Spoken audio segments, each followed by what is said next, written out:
Welcome back. It's Vanitha. Last time నేను మా లౌంజ్లో ఒక వాల్ పేపర్ వేసాను.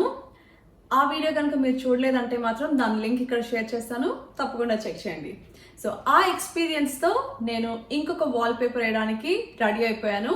సో ఇప్పుడు నేను ఎమర్ష్యూర్ కాదు కదా, సో ఆల్రెడీ నాకు ఒక వాల్ పేపర్ వేసిన ఎక్స్పీరియన్స్ ఉంది కాబట్టి ఇంకా కాన్ఫిడెన్స్ లెవెల్స్ పెరిగి ఇంకొక వాల్ పేపర్ వేద్దామని దానికి కావాల్సిన ఐటమ్స్ అన్ని నేను తెచ్చుకున్నాను. అండ్ ఈ వీడియోలో లాస్ట్ టైం నేను వాల్ పేపర్ వేసినప్పుడు ఆ ఎక్స్పీరియన్స్లో ఎంతో కొంత నేర్చుకుంటాను కదా నా మిస్టేక్స్ బట్టి. సో ఆ మిస్టేక్స్ అన్ని అవాయిడ్ చేసి ఈరోజు నేను ఇంకొంచెం బెటర్గా క్విక్గా ఎఫిషియెంట్గా వేయడానికి ట్రై చేస్తాను. అండ్ వేస్తూ ఉన్న మిస్టేక్స్ ఏంటో మీకు చెప్తాను. అండ్ దాంతోపాటు అవి ఎలా చేయకూడదో అవన్నీ మీకు చెప్తాను, లైక్ డూస్ అండ్ డోంట్స్. ఇది మా డైనింగ్ ఏరియా వాల్. ఈ వాల్కి నేను వాల్ పేపర్ వేద్దామని బన్నింగ్స్ నుంచి స్టాండీ లీఫ్ యెల్లో ఈ వాల్ పేపర్ నేను చూస్ చేసుకున్నాను. ఈ వాల్కి అప్రాక్సిమేట్లీ 2 వాల్ పేపర్స్ అయితే కావాలి. సో నేను 2 వాల్ పేపర్స్ తెచ్చుకున్నాను. వాల్ పేపర్ వేసే ముందు వాల్లో ఉన్న హోల్స్ కానీ అన్ఈవెన్ సర్ఫేసెస్ కానీ లేదంటే మనం ఏదైనా ఎగ్జిస్టింగ్ నెయిల్స్ అవి పీకినప్పుడు కొంచెం క్రాక్స్ ఆర్ కొన్ని పెచ్చుల్లాగా ఊడిపోతాయి. అవన్నీ ఈవెన్గా ఫిల్ చేయడానికి ఈ వాల్ ఫిల్లర్ని నేను తీసుకొని దానికి పెట్టాను అనమాట. అండ్ ఈవెన్గా స్మూత్ అవుట్ చేసేసి, సో ఇక్కడ చూస్తే ఇక్కడ నేను ఇది సర్ఫేస్ ఫిల్ చేశాను. ఇక్కడ చాలా పెద్ద హోల్ పడింది. ఆ సర్ఫేస్లో ఈ పేస్ట్ అక్కడ పెట్టి ఒక హాఫ్ అన్ అవర్ వదిలేసాను అనమాట. కంప్లీట్గా డ్రై అయిపోయింది అండ్ ఈవెన్గా కూడా ఉంది. ఇప్పుడు మనం వాల్ పేపర్ వేయడానికి ఈజీ అయిపోతుంది. నేను లౌంజ్లో వాల్ పేపర్ వేసినప్పుడు ఈ లేజర్ లైట్ ఎలా యూజ్ చేయాలో అండ్ దానికి దాంతో ఈ లైన్స్ ఎలా వేయాలో నేను డీటెయిల్గా ఎక్స్ప్లెయిన్ చేశాను. ఆ వీడియోలో మీరు చెక్ చేయండి ఇన్ కేస్ మీకు డీటెయిల్డ్ ఇన్ఫర్మేషన్ కావాలి అంటే. బట్ అదర్వైజ్ ఈ లేజర్ లైట్ మనకి ఇక్కడ పెడితే లైట్ అలా రిఫ్లెక్ట్ అవుతుంది అనమాట. ఈ లెవెలర్ మనం చూసుకుంటే మనం స్ట్రైట్ లైన్లో పెట్టామా లేదా అనేది మనకి ఈ లెవెలర్ ఇండికేట్ చేస్తుంది. అది యూజ్ చేసి నేను ఒక స్ట్రైట్ లైన్ గీసుకున్నాను. సో బేసిక్గా నేను 2 లైన్స్ వేసుకున్నాను అనమాట. అండ్ వాల్ పేపర్ అనేది ఆల్వేస్ సెంటర్ నుంచి స్టార్ట్ చేయడం బెటర్, ఆర్ బేసిక్గా ఎడ్జ్ నుంచి స్టార్ట్ చేయొద్దు. ఎందుకంటే ఆ వాల్ యాక్యురేట్గా స్ట్రైట్ లైన్లో ఉంటుంది అనేది గ్యారంటీ ఉండదు. So to be on a safer side మనం వాల్కి కొంచెం పక్క నుంచి స్టార్ట్ చేసామంటే మనకి స్ట్రైట్గా వాల్ పేపర్ పెట్టుకోవచ్చు అనమాట. ఫస్ట్ మనం పెట్టే వాల్ పేపరే చాలా క్రూషియల్. వాల్ పేపర్ వేసేటప్పుడు ఫస్ట్ శాంపుల్ కనుక మనం స్ట్రైట్గా పెట్టాము అంటే దాన్ని యూజ్ చేసుకొని మనం రెస్ట్ ఆఫ్ ద వాల్ ప్రాపర్గా వేసేయచ్చు. అదే ఫస్ట్ టెంప్లెటే మనం రాంగ్గా పెట్టామంటే లేకపోతే కొంచెం వంకర్గా పెట్టామంటే కనుక మొత్తం అది ఇంపాక్ట్ అవుతుంది. So this is very very important step. So బేసిక్గా నేనైతే 2 లైన్స్ వేసుకున్నాను. నాకు 2 సైడ్లు ఆ స్ట్రైట్ లైన్ ఉంటే దాని మధ్యలో నేను వాల్ పేపర్ పెట్టేద్దామని, to make my life easy. So నేను తీసుకున్నది Super Fresco brand wall paper. So ఆ బ్రాండ్ వాడితే ఈ వాల్ పేపర్ వేయడానికి కావాల్సిన టూల్స్ అన్నీ మనకు బన్నింగ్స్లో దొరికేస్తాయి. సో బేసిక్గా మనకు కావాల్సింది వాల్ పేపర్ అడ్హెసివ్, ఒక tray, roller and glue mix చేసుకోవడానికి ఒక స్టిర్రర్, ఆబ్వియస్లీ యూనిట్ బకెట్. దీంట్లో మనం ఫస్ట్ మిక్స్ చేసుకొని ఎంత కావాలంటే అంత ట్రేలో మనం వేసుకొని గ్లూ అనేది అప్లై చేయాలన్నమాట. వీటితో పాటు వాల్ పేపర్ని స్మూత్ అవుట్ చేయడానికి ఒక స్క్రేపర్ అండ్ ఎడ్జెస్ అది కట్ చేయడానికి ఒక కటింగ్ నైఫ్, షార్ప్ నైఫ్ ఏదున్నా పర్లేదు. సో బేసిక్గా నైఫ్ చాలా షార్ప్గా ఉండాలి ఎందుకంటే మనకి ప్రాపర్గా కట్ అవ్వాలన్నమాట వాల్ పేపర్. సో అది వాల్ పేపర్ వేయడానికి కావాల్సిన tools. Now it's time to mix glue. ఈ గ్లూ అనేది 8 రోల్స్ ఆఫ్ వాల్ పేపర్ మనం అంటించడానికి సరిపోతుంది. సో నేను ఇప్పుడు only 2 rolls of wall paper పెడుతున్నాను కాబట్టి నేను 45 grams ఆఫ్ అడ్హెసివ్ తీసుకున్నాను and 1.4 liters of water. So ఈ 1.4 liter వాటర్ ఈ బకెట్లో వేసేసాను. నేను లాస్ట్ టైం చేసిన మిస్టేక్ ఏంటంటే ఈ పౌడర్ మొత్తం ఒకేసారి వేసేసాను. దానివల్ల ఏంటంటే చిన్న చిన్న ఉండల్లాగా ఫామ్ అయిపోయింది. సో ఈసారి నేను ఏం చేస్తున్నానంటే కొంచెం కొంచెమే వేసి మిక్స్ చేస్తున్నాను. అలా ఉండలు ఫామ్ అవ్వకుండా ఉండడానికి ఇది ట్రిక్ అనమాట. సో బేసిక్గా ఏంటంటే మీరు ఒకేసారి మొత్తం వేయొద్దు, ఉండలు అయిపోతుంది. ఈరోజు చూస్తే కొంచెం స్మూత్గా ఉంది, నాకు ఎలాంటి లంప్స్ కనిపించట్లేదు. అండ్ ఇలా ఒక 30 seconds మిక్స్ చేసి ఒక 2 minutes వదిలేస్తే గ్లూ అనేది థిక్గా ఫామ్ అయిపోతుంది అనమాట. ఈసారి పర్ఫెక్ట్ కన్సిస్టెన్సీ ఆర్ పర్ఫెక్ట్గా మిక్స్ అయింది without any kind of lumps. Now it's ready and ఇంకా వాల్పేపర్ అప్లై చేసేయడమే.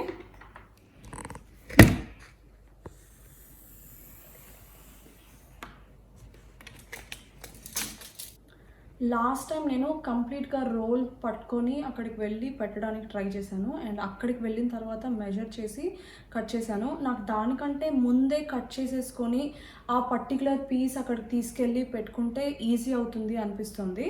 సో అందుకు నేను ఈసారి ఇలా ట్రై చేద్దాం అనుకుంటున్నాను. సో మెజర్ చేశాను. ఆ వాల్ అప్రాక్సిమేట్లీ 2.4 meters ఉందన్నమాట హైట్. బట్ నేను 2.6 meters కట్ చేస్తున్నాను just to be on a safer side. ఆ కొంచెం ఎక్సెస్ ఎలాగా ఉంటే మనకు అక్కడ పెట్టడంలో ఈజీ అయిపోతుంది. సో నేను ఇప్పుడు 2.6 meters మెజర్ చేసి నేను ఇది కట్ చేస్తున్నాను అండ్ ఈ కట్ చేసిన వాల్పేపర్ మాత్రమే తీసుకొని వెళ్తాను నేను అక్కడికి. సో నేను ఈ అడ్హెసివ్ పెడుతున్నాను. ఇది కొంచెం మనం జనరస్గానే పెట్టాలి. మరీ తక్కువగా పెడితే ఏమవుతుందంటే సరిగ్గా అంటదు వాల్పేపర్. సో కొంచెం మనం జనరస్గా పెట్టామంటే వాల్పేపర్ ఒకవేళ మనం సరిగ్గా ప్రాపర్ స్ట్రైట్ లైన్లో పెట్టకపోయినా కూడా కొంచెం అటు ఇటు మూవ్ చేసుకోవడానికి ఈ అడ్హెసివ్ హెల్ప్ చేస్తుంది అనమాట. కొంచెం స్లైడ్ అవుతుంది బేసిక్గా. అండ్ వాల్ మొత్తానికి అడ్హెసివ్ ఒకేసారి రాయొద్దు, ఎందుకంటే ఇది త్వరగా డ్రై అయిపోతుంది. సో ఎక్కడైతే వాల్పేపర్ పెడతామో ఫస్ట్ అక్కడ అడ్హెసివ్ పెట్టుకొని ఆ వాల్పేపర్ పెట్టేసిన తర్వాత అప్పుడు నెక్స్ట్ లైన్కి వెళ్ళడం బెటర్ అనమాట. అండ్ ఈ కార్నర్స్లో నేను బ్రష్తో రాస్తున్నాను ఎందుకంటే రోలర్ అంతవరకు వెళ్ళలేదు.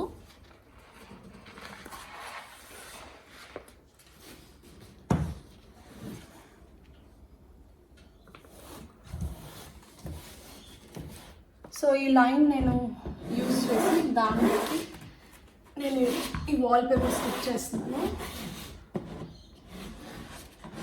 అండ్ టూ హార్డ్గా దీంతో స్క్రేప్ చేయొద్దు, ఎందుకంటే వాల్పేపర్ ఆల్రెడీ వెనకాల గ్లూ వల్ల కొంచెం ఇది సోక్ అవుతుంది కదా, వాల్పేపర్ చిరిగిపోయే ఛాన్సెస్ ఉంటాయి. సో టూ హార్డ్గా ప్రెస్ చేయకుండా జెంటల్గా అందులో ఉన్న ఎయిర్ బబుల్స్ మొత్తం బయటకు వచ్చేలాగా చేయాలన్నమాట. ఇది చాలా ఈజీ అయిపోయింది ఈ ప్రాసెస్. ఇండివిజువల్గా నేను కట్ చేసి తెచ్చిపెట్టుకోవడం వల్ల లాస్ట్ టైం ఆ రోల్ తాలూకా వెయిట్కి ఇది మొత్తం కిందకి జారిపోతూ ఉండేదన్నమాట. సో నాకు పెట్టడానికి చాలా కష్టం అనిపించింది. సో ఇది ఒక టిప్. సో ఇది డెఫినెట్లీ చాలా హ్యాండీ, చాలా సింపుల్గా ఈజీగా అయిపోతుంది ఇలా అయితే మాత్రం. సో ఇది ఎక్సెస్. ఈ ఎక్సెస్ నేను ఈ షార్ప్ నైఫ్ యూజ్ చేసి కట్ చేసేస్తున్నాను.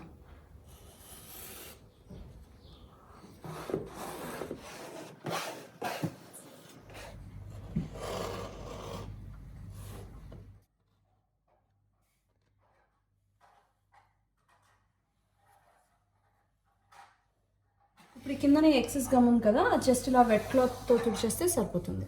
ఫస్ట్ లైన్ అయితే వేసేసాను. ఇప్పుడు నెక్స్ట్ నేను మళ్ళీ ఇప్పుడు ఇక్కడ గ్లూ పెట్టి టెంప్లెట్ కింద అవుతుందన్నమాట. సో ఇది యూజ్ చేసి నేను స్ట్రైట్గా దీనికి మ్యాచ్ చేస్తూ ప్యాటర్న్ ఈ వాల్ మొత్తం నేను ఇంకా పెట్టేస్తాను. సో నెక్స్ట్ మళ్ళీ ప్యాటర్న్ మ్యాచ్ చేయడానికి ట్రై చేస్తున్నాను నేను. సో ఎయిదర్ ఇలా మ్యాచ్ అవుతుంది, విచ్ ఇస్ లైక్ ఇలా అనమాట, బట్ ఇది సరిపోవట్లేదు. సో నేను ఈ ప్యాటర్న్ మ్యాచ్ చేయడం కోసం I have to go all the way to hear. ఇప్పుడు ఇదంతా వేస్టేజ్ అనమాట మనకి. సో ఇంత వేస్ట్ అయితే ఐ రియలీ డౌట్ 2 rolls కూడా సరిపోతాయో లేదో, ఎందుకంటే లౌంజ్లో వేసినప్పుడు ఇంత వేస్టేజ్ అవ్వలేదు అసలు. ప్యాటర్న్ చాలా త్వరగా మ్యాచ్ అయింది, బట్ దీనికి మ్యాచ్ చేయడానికి మాత్రం చాలా వేస్టేజ్ అవుతుంది. బట్ ఎనీవేస్ నేనైతే దీన్ని మ్యాచ్ చేసి కట్ చేసి ఇది మొత్తం వేసిన తర్వాత నేను మీకు చూపిస్తాను సెకండ్ రోల్కి వచ్చినప్పుడు. నేను ఫస్ట్ టైం వాల్పేపర్ వేసినప్పుడు ఒక మిస్టేక్ చేశాను. ఏంటంటే 3 lines వేసేసిన తర్వాత ఆ మిగిలింది ఆ 4th line కింద వేసేసాను. దానివల్ల ఏమైందంటే హాఫ్ వేలో ఆగిపోయింది. సో అక్కడ ఏమైందంటే ఒక ప్యాచ్ లాగా అనిపించేస్తుంది అనమాట. సడన్గా చూస్తే తెలీదు, బట్ నాకు తెలుసు కాబట్టి చెప్తున్నాను. దాన్ని మళ్ళీ మ్యాచ్ చేయడం చాలా కష్టం అయిపోయింది. సో ఈసారి నేను ఆ మిస్టేక్ చేయట్లేదు. 3 lines వేసేసి అక్కడికి ఆ రోల్ ఆపేసాను. నేను మళ్ళీ కొత్త రోల్తో స్టార్ట్ చేస్తున్నాను. కార్నర్లో వేయడం కొంచెం ట్రికీ, ఎందుకంటే ఇది ఫ్రీ ఫ్లోటింగ్ ఉంటుంది. చూస్తే ఈ రోల్ అనేది ఈ వాల్ దాటుతుంది. సో ఈ ఎడ్జ్లో ఎలా కట్ చేస్తానో నాకు కూడా తెలీదు. సో నేను బ్లైండ్గా యూనో ఈ ఎడ్జ్ బట్టి ఇలా కట్ చేసేయచ్చు అనుకుంటున్నాను. అండ్ ఆ ఎడ్జెస్ అనేది ఎంత స్మూత్గా స్టిక్ అవుతుందో అది కూడా నాకు ఒక కొత్త ఛాలెంజ్. సో అది ఎలా ఉంటుందో చూద్దాం. సో ఈ గోడ ఎడ్జ్ సపోర్ట్ తీసుకొని నేను అలా నైఫ్ని కింద వరకు రన్ చేసేస్తున్నాను. అండ్ ఈ స్ట్రిప్ని కొంచెం గట్టిగా పట్టుకుంటే ఇటువైపు వచ్చేస్తుంది అనమాట. సో మనం ఎగ్జాక్ట్గా ఈ గోడ ఎంత ఉందో అంతవరకు అలా కట్ చేస్తూ వెళ్ళిపోవచ్చు. సో ఇలాంటి వాటి కోసమే ఈ షార్ప్ నైఫ్ ఉండడం చాలా చాలా ఇంపార్టెంట్. ఒక ప్రాపర్ ప్రొఫెషనల్ ఫినిష్ వస్తుంది అనమాట మనకి. సో టూల్స్ విషయంలో ఎలాంటి కాంప్రమైజ్ అవ్వకూడదు, అందుకే లేదంటే మనకి మనం వేసినట్టు ఎవరికి మనం చెప్పక్కర్లేదు, మన అవుట్పుట్ బట్టే తెలిసిపోతుంది ఇది మనమే ఇంట్లో ట్రై చేసామనేసి. So tools are very important. So proper finish అయితే వచ్చింది. ఇప్పుడు దీన్ని ఏంటంటే జస్ట్ ఒక రోలర్ తోటి ఆ ఎడ్జెస్ గమ్తో పాటు అతుక్కునేలాగా జస్ట్ ఇలా ప్రెస్ చేసేయాలి, లేదంటే వెట్ టవల్తో కూడా చేసినా సరిపోతుంది.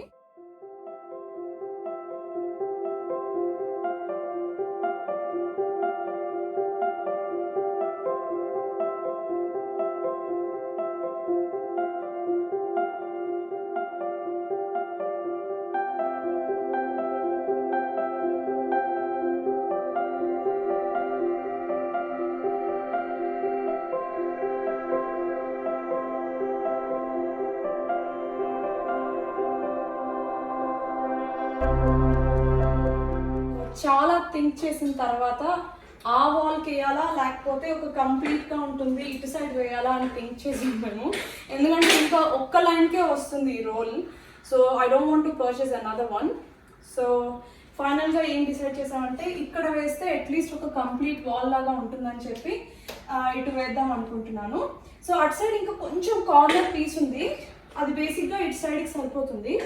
అండ్ ఈ లెంగ్త్ నేను ఇటు సైడ్ నుంచి రైట్ టు లెఫ్ట్ స్టార్ట్ చేస్తున్నాను. దాంట్లో ఏంటంటే ఇటువైపు ఉన్న ప్యాటర్న్ ఆ కార్నర్లో నేను మ్యాచ్ చేసేయచ్చు.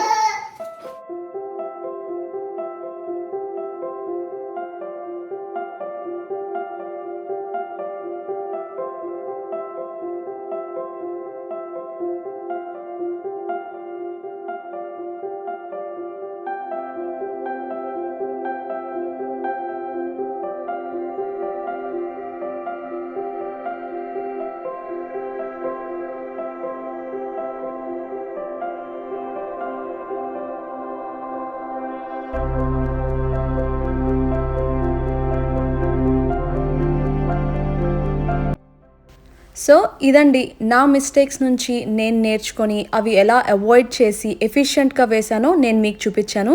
సో నేను ఆల్రెడీ మిస్టేక్స్ చేశాను కాబట్టి మీరు ఇంకా చేయక్కర్లేదు కదా. ఐ హోప్ ఈ వీడియో మీకు ఎంతో కొంత హెల్ప్ అయిందని నేను అనుకుంటున్నాను. అండ్ మిమ్మల్ని కూడా ఇన్స్పైర్ చేసిందని నేను అనుకుంటున్నాను. And if I can do it, you can also do it. What are you waiting for? Just keep trying. Meeku wallpaper వేయాలని ఉంటే don't hesitate at all. Just give a try. It may not be perfect, but మీరు డెఫినెట్గా ఆ అవుట్పుట్ని చాలా enjoy చేస్తారు. Thank you so much for watching and take care.